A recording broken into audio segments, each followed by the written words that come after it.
Hello everyone, स्वागत है आप सभी का ओमेगा स्टडी चैनल में। और जैसा कि आप जान रहे हैं, यहाँ पर 9th क्लास का एग्ज़ाम शुरू हो गया है, तो उसमें साइंस के कुछ ऐसे ही प्रश्न रहने वाले हैं। साथ ही अगर आप कंपटीशन का तैयारी कर रहे हैं तो आप लोग जानते हैं साइंस बहुत बड़ा इंपॉर्टेंट रोल अदा करता है। तो यहाँ पर साइंस के प्रश्न रखे गए हैं, ठीक है।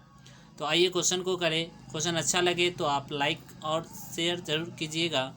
क्वेश्चन और फर्स्ट यहाँ पर है कि कार्य का मात्रक क्या होता है। तो आपको पता है कि कार्य का मात्रक जूल होता है, लेकिन अगर आपसे पूछे यही चीज़ कि कार्य का सीजीएस मात्रक क्या होता है तो अर्ग होता है, ठीक है। सीजीएस मात्रक क्या होता है तो अर्ग होता है, ठीक है। सही आंसर हो जाएगा अर्ग, ठीक है। चलिए नेक्स्ट क्वेश्चन की बात करते हैं। अगला क्वेश्चन सेकेंड नंबर, निम्नलिखित में कौन सा मात्रा जो है जड़त्व की माप है। तो द्रव्यमान इसका सही आंसर हो जाएगा, ठीक है ना। जिसका द्रव्यमान अधिक होगा उसका जड़त्व अधिक होगा। जैसे पूछ लेता है कि एक साइकिल और एक ट्रेन में किसका माप जड़त्व का अधिक होगा, तो ट्रेन ज़्यादा चूँकि भारी होता है, इसलिए आंसर होगा ट्रेन। नेक्स्ट क्वेश्चन 3 है, पूछा है निम्नलिखित में से समय का मात्रक नहीं है। तो आप लोग जानते हैं प्रकाश वर्ष दूरी का मात्रक होता है, प्रकाश वर्ष दूरी का मात्रक होता है। ऑप्शन यहाँ पे सी हो जाएगा। देखिए क्वेश्चन में टिक लगा हुआ है, ठीक है। तो आप ऐसे भी जान सकते हैं, अगर आप स्क्रीनशॉट ले लेते हैं तो उससे भी पता चल जाएगा आपको। लेकिन अगर आप देखिएगा इसके डिस्क्रिप्शन में यही सब क्वेश्चन आपको मिल जाएगा, पढ़ भी सकते हैं वहाँ से। क्वेश्चन यहाँ पे 4 नंबर है, जब किसी वस्तु को पृथ्वी से चंद्रमा पर ले जाते हैं तो उसका भार घट जाता है। चूँकि पृथ्वी का द्रव्यमान और चंद्रमा का द्रव्यमान अलग अलग है। पृथ्वी का द्रव्यमान अधिक है चंद्रमा से, इसलिए ऊपर ले जाने पर भार घट जाता है। अगले क्वेश्चन की बात करें, क्वेश्चन नंबर 5, तो पूछा यहाँ पर है, जब कुएं से पानी की बाल्टी को ऊपर खींचते हैं तब हमें महसूस होता है कि वह हल्का हो गया है, लेकिन कहाँ पर महसूस होता है कि हल्का हो गया है। तो आप लोग को पता है कि पानी के सतह से ऊपर आकर ये भारी हो जाता है, लेकिन पानी में ये हल्का रहता है। लेकिन पानी में कहीं पर लिखा नहीं हुआ है, सब में से लगा हुआ है, ठीक है। तो इसीलिए ऑप्शन ए हो जाएगा। अगले क्वेश्चन की बात करें अगर क्वेश्चन नंबर 6, तो पूछा यहाँ पर है, प्रकाश के चिकने पृष्ठ से टकराकर लौटने की घटना को प्रकाश का परावर्तन कहते हैं। अगर वो प्रकाश अंदर चला जाए तो इसे प्रकाश का अपवर्तन कहते हैं, ठीक है। यानी कि अपने पथ से विचलित हो जाए तो उसे प्रकाश का अपवर्तन कहा जाता है। अगले क्वेश्चन बात करें 7 नंबर की, तो पूछा है, प्रकाश में ध्रुवण की घटना से यह सिद्ध होता है कि प्रकाश अनुप्रस्थ है, लेकिन ध्वनि में यह नहीं होता है, इसीलिए ध्वनि क्या है, अनुदैर्घ्य तरंग है, ठीक है। ध्यान रखिएगा। अगले क्वेश्चन की बात करें 8 नंबर, तो पूछा यहाँ पर है, प्रकाश का वेग सर्वप्रथम किसने मापा था। रोमर ने मापा था, न्यूटन मत कीजिएगा, न्यूटन दृश्य प्रकाश को खोज किया था, ठीक है। क्वेश्चन नंबर 9 की बात करें तो पूछा, एक सामान्य शुष्क सेल में विद्युत अपघट्य होता है अमोनियम क्लोराइड में NH4Cl, ठीक है।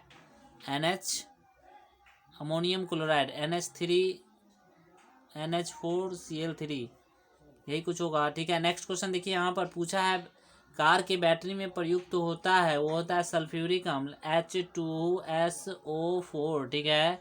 चलिए अगले क्वेश्चन की बात करें हम। क्वेश्चन नंबर 11 पूछा है, मैग्नीशियम धातु का निष्कर्षण किस अयस्क से किया जाता है। कार्नेलाइट इसका सही आंसर हो जाएगा।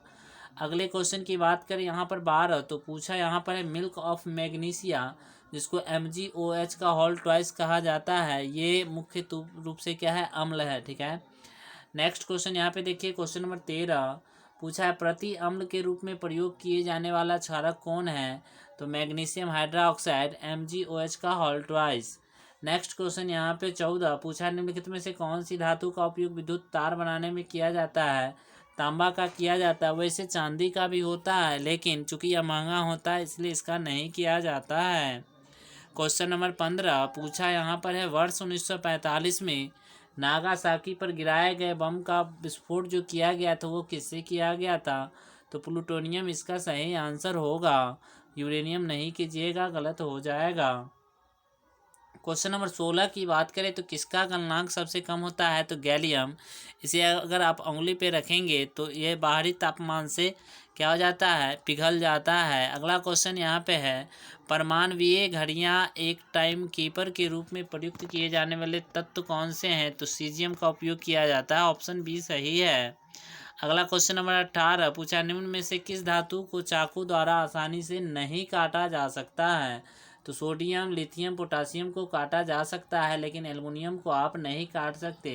एल्युमिनियम होता है Al। अगर इससे पूछे संयोजकता कितनी होगी, तो संयोजकता यहाँ पे 3 हो जाएगा। ठीक है, अगले क्वेश्चन की बात करें हम 19, तो पूछा यहाँ पर है कि हाइड्रोजन क्लोराइड एक गैसीय है, परंतु हाइड्रोजन फ्लोराइड एक निम्न क्वथनांक वाला द्रव्य है, क्योंकि यह क्या बनाता है?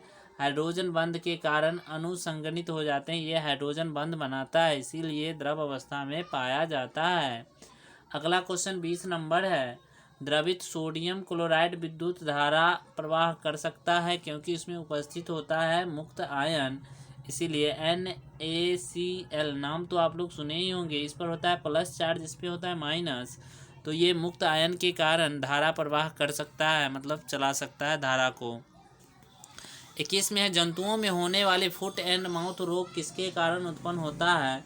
विषाणु इसका सही आंसर होगा।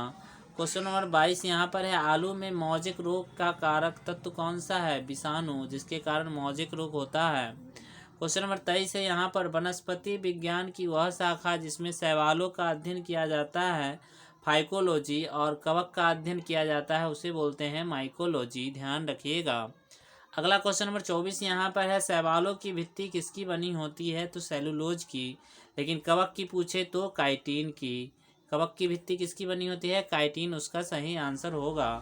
क्वेश्चन नंबर 25 है, गलगंड रोग यानी कि जो गला वाला रोग हो जाता है गलगंड, उसी के बारे में बात कर रहा है। समुद्री खरपतवार खाने से इसका इलाज हो जाता है, क्योंकि इसमें प्रचुर मात्रा में आयोडीन पाया जाता है। ठीक है, नेक्स्ट क्वेश्चन देखिए, या घेघा रोग भी इसे बोलते हैं, आप लोग को पता ही होगा।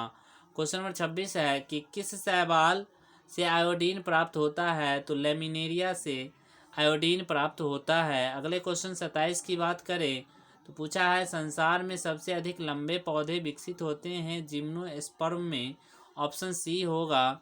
साबूदाना किससे बनाया जाता है? 28 नंबर क्वेश्चन, तो साइकस इसका सही आंसर है, ऑप्शन नंबर फर्स्ट। आइए 29 की बात कर ले हम लोग, तो 29 पूछा है, दम्मा एवं खांसी रोग में काम आने वाली औषधि इफेड्रिन किससे प्राप्त की जाती है? तो इफ्रेडा से प्राप्त की जाती है, ऑप्शन सी होगा। क्वेश्चन नंबर 30, कौन सा जीवित जीवाश्म कहलाता है? तो जिकांगो। साइकस जो है जीवित जीवाश्म है, लेकिन यहाँ पर जीवित जीवाश्म कहलाता है, ये पूछा है, इसलिए आंसर होगा डी। 31 नंबर क्वेश्चन, ये सभी जो क्वेश्चन है ये हैं आपके कंप्यूटर से क्वेश्चन है। ठीक है, तो अच्छे से कीजिएगा। इस यहाँ पे आंसर भी दिया हुआ है, ध्यान से देखिएगा तो आपको पता चल जाएगा। निम्न में से किस समूह में केवल इनपुट डिवाइस है? माउस, कीबोर्ड और स्कैनर जो है ये इनपुट डिवाइस है, लेकिन प्लाटर यहाँ पे आउटपुट है, यहाँ पे प्रिंटर आउटपुट है, मॉनिटर आउटपुट है। ठीक है, तो आंसर यहाँ पे डी होगा। क्वेश्चन नंबर 32 पूछा है, कंप्यूटर की मेमोरी में डाला गया कोई आंकड़ा निर्देशित माना जाता है इनपुट? आउटपुट में तो हम लोग देख ही लेते हैं, जैसे आप स्क्रीन पर अभी देख रहे हैं। क्वेश्चन नंबर 33 है, कंप्यूटर की मेमोरी में डाले गए कार्य जो प्रदर्शित करता है वो कौन करता है? तो मॉनिटर इसका सही आंसर होगा। 34 नंबर क्वेश्चन, यहाँ पे पर्सनल कंप्यूटर डैश के साथ कनेक्ट किया जा सकता है, नेटवर्क के द्वारा कनेक्ट किया जा सकता है। और कौन सी कंपनी ने, अगर पूछे आपसे कि 2005 के बाद पीसी यानी कि पर्सनल कंप्यूटर बनाना बंद कर दिया है, तो IBM कंपनी। ठीक है, ध्यान रखिएगा। यहाँ पे आंसर क्या होगा? हार्डवेयर और सॉफ्टवेयर के कॉम्बिनेशन से कंप्यूटरिंग डिवाइसों के बीच सूचना का आदान प्रदान नेटवर्क के कारण हो पाता है। तो कैसा लगा यह क्वेश्चन? कमेंट करके ज़रूर बताइएगा। यदि आप मेरे चैनल पर नए हैं तो चैनल को सब्सक्राइब करें, और अच्छा लगा हो तो लाइक ज़रूर करें। बाय बाय, धन्यवाद। मिलते हैं कल इन्हीं सब प्रश्नों के साथ।